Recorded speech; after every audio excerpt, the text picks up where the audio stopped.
Hi friends, this is Vinson. நம்ம சேனலுக்கு உங்களை எம்புடன் வரக்கு. நம்ம சேனல் வந்து பார்த்தீங்கன்னா உங்களோட கெரியரை செட் பண்ணுறதுக்காக தான் 12th ஹிஸ்ட்ரிக்காக நம்ம சேனலில் நிறைய வீடியோஸ் வந்து கொடுத்துட்ருக்கோம். ரெகுலராக நீங்கள் நம்ம சேனலை ஃபாலோ பண்ணுங்கள்.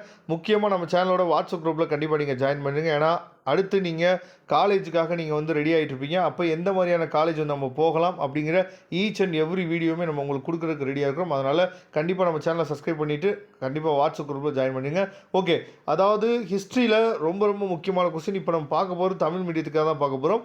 அடுத்தடுத்த வீடியோவில் இங்கிலீஷ் மீடியத்தில் நம்ம கொடுக்குறதுக்கு ரெடியாக இருக்கும். 2 mark 3 mark 5 mark golden questions நம்ம பார்க்க போகிறோம். இதை மட்டும் நீங்கள் பார்த்தீங்க அப்படின்னாவே +1 வேரோடு சேர்த்து கண்டிப்பாக நீங்கள் சென்டமே ஸ்கோர் பண்ணுறதுக்கு வாய்ப்புகள் இருக்குது. சரியா? இதில் இப்போ ஃபஸ்ட்டு கொஸ்டின் பாருங்க.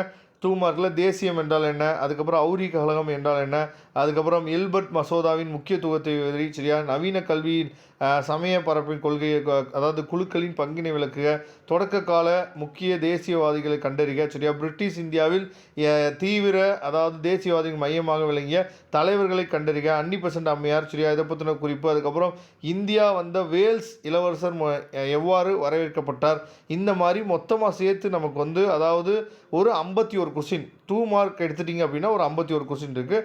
அடுத்து 3 மார்க்கும் வந்து பார்த்தீங்க அப்படின்னா நமக்கு ரிப்பீட்டடாக இது எல்லாமே கேட்ட கொஸ்டின் தான். ஒரு 47 கொஸ்டின் இருக்குது. இதில் ரொம்ப முக்கியமாக நீங்கள் எடுத்துட்டிங்க அப்படின்னா அதாவது மிக ஆபத்தான யூ படகுகள் மற்றும் கியூ கப்பல்கள் பற்றி நீ அறிந்தது என்ன, அதுக்கப்புறம் போரில் அமெரிக்கா நுழைந்த பிறகு நிகழ்ந்தவற்றை வரிசைக்கிரமமாக எடுத்து கூறுக. இதெல்லாம் ரொம்ப முக்கியமான கொஸ்டின். அதுக்கப்புறம் ஹக் கிளர்ச்சியின் முக்கியத்துவம் யாது, சீனாவில் நிகழ்ந்த பாக்சர் கிளர்ச்சி பற்றி குறிப்புறுக.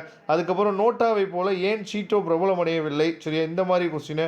அதுக்கப்புறம் சூயஸ் கால்வாயின் சிக்கல் குறித்து சுருக்கமாக வரைக. நோட்டா உருவாக்கப்பட்டதின் பின்னணியை கண்டறியும். இதெல்லாம் ரொம்ப முக்கியமான கொஸ்டின்ஸு.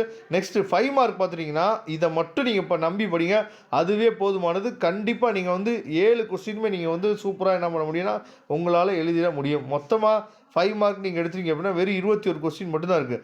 இந்த 21 கொஸ்டினை மட்டும் நல்லா தெளிவாக நீங்கள் பார்த்தீங்க அப்படின்னா போதுமானது.